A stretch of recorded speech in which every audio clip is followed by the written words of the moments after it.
బాంబులు తగులుతాయి. నువ్వు బట్టి విక్రమార్క నీ పక్కనే ఉంది కదా నీ ఊరు, ఈ గడ్డ నీ పక్కన ఉంది. నీ సిగ్గడిపెట్టా ఇంతమంది ఆడుతుంటే, ఇంతమంది రోజులుతుంటే నీ సిగ్గడిపెట్టా పేరు బట్టి విక్రమార్కని పెట్టుకున్నావు. ఎందుకు? పేరు తగ్గ జీవితం జీవించాలి. అడ్డగోలు జీవితంగా 4 రోజులు బతికి నందిలా బతిక పందిలా బతకొద్దు. ఇంతమంది చూడు, ఇల్లు లేదు మాకు, వాకిళ్ళు పోనీ మా ఆధార్ కార్డు తీసి మాకు ఇల్లులు వాకిళ్ళు మాకు స్థిరాస్తులు లేకపోతే మాకు 10 ఎకరాలు 20 ఎకరాలు ఉన్నాయి అంటే నువ్వు అంటే మేము ఒప్పుకుంటాం. రేవంత్ రెడ్డి గారు ఇట్లా చేస్తారు అనుకోలేదే మేము. ఆయన కోడి దండాలు మేము అందరం పెడతాం.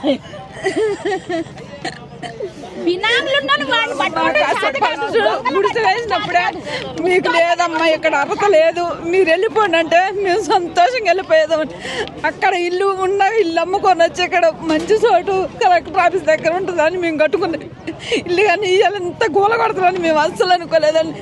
మాకైతే ఇల్లు లేదు వాకి లేదు, ఇక్కడే బతుకుతాం, ఇక్కడే చస్తాం. ఎక్కడన్నా చోటు ఇచ్చిన ఇల్లు ఇచ్చిన కోడి దండాలు పెట్టి మాకేదన్నా చెప్పండి.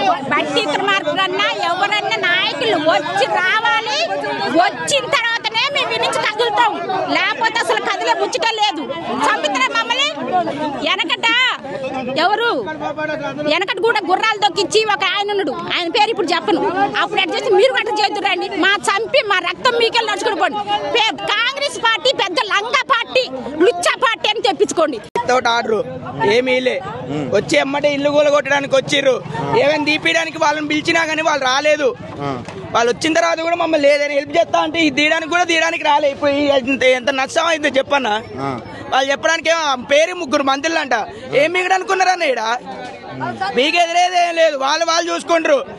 ఏంటంటే ఇప్పుడు వీళ్ళు వచ్చి సివిల్ డ్రెస్ లో వచ్చి మా దగ్గరకు ఉండి ఇక్కడ ఉన్న ఇన్ఫర్మేషన్ మొత్తం అడిగి తీసుకోబోతుర్రు. ఏదంటే కేసులు పెడతాం, జైలుకి పోతారు అనేసి అంటే పెట్టిన ఏం కాదు, కోర్టుకైనా పోతాం, అవసరం లేదు మాకు. మరి కడుపు కాలుతుంది. అవునన్న, మరి ఇప్పుడు ఒక్కొక్కరు ఇల్లు 8-10 లక్షలు అన్న ఎవరిస్తారన్న? మరి నష్టపడాలని ఏమన్నా? మరి 15 లక్షలు కాదన్న, ముందు చెప్పాలంటే 5-15 లక్షలు కాదు. మనకి ఏంటంటే ఇప్పుడు ఇక్కడ పోతుంది తినడానికి 2 రోజులు అయింది, తినడానికి నిద్ర లేదు, కరెంట్ లేదు. కరెంట్కి వచ్చినా కానీ అది కూడా ఇవ్వలేదు. ఏమి ఏం చేస్తాం అన్న? మరి మేము ఎట్లా మరి 3 మంత్రులు ఎవరన్నా మాట్లాడే ప్రయత్నం లేదన్న. అసలు వితౌట్ ఆర్డర్ వచ్చి ఎమ్మడని రాత్రి వచ్చి గోలు కొడతామని చెప్పి ఎట్లుండదన్న మాకు. కనీసం ఆయన రేవంత్ రెడ్డి అన్న ముఖ్యమంత్రి ముఖ్యమంత్రి అయినా కానీ ఆయన వేస్ట్ అన్న మాకు. ఎందుకనేసి అంటే పేదలకి ఏం రావట్లేదు. ఎప్పుడైనా ఉన్నోడు దోచుకోవడం తప్ప బయటోడికి ఏం రావట్లేదు. పేదోడు ఎప్పుడైనా పని పోవాలా, పని పోతే ఇంట్లో నడిచిద్ది. అలాంటిది 2 సంవత్సరాల నుంచి కరెంట్ లేకుండా అంతే ఉన్నాం. కరెంట్ లేకుండా రోజు 10 రూపాయలు క్యాండిల్ పట్టుకొని అది పెట్టుకొని ఉంటున్నాం మేము. కనీసం ఇల్లు అన్న, ఒక ఇంద్రమ్మ ఇల్లు అదో ఇదో ఏమన్నా అన్న వాళ్ళు ఇయ్యరన్న మనకి. ఎప్పుడైనా ఉన్నోడికి దోచుకోవడం తప్ప ఇచ్చేటోళ్ళు లేడు. మరి ఇంతగానం దౌర్జన్యం చేస్తే పాపం కదా అన్న? పాపమే, మమ్మల్ని పాపం అంటారు. వాళ్ళు ఏముందన్న, వాళ్ళు మంచిగా ఏసీ రూమ్ లో పండుకొని ఉంటారు. మీడ ఎప్పుడూ రోడ్డు మీద. ఇప్పుడు నైట్ వచ్చి చూడు, నైట్ వచ్చి ఆడికొచ్చి చూడండి అన్న, దోమలలో అంతే పండుకుంటున్నాను.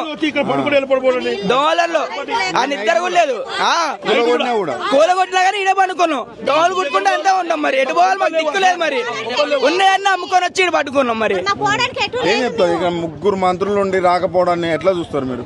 ఏం లేదన్న, మాకు నష్టపరిహారం చెల్లియాలా, లేదంటే మాకు ఏదో ఒకటి చూపియాలా.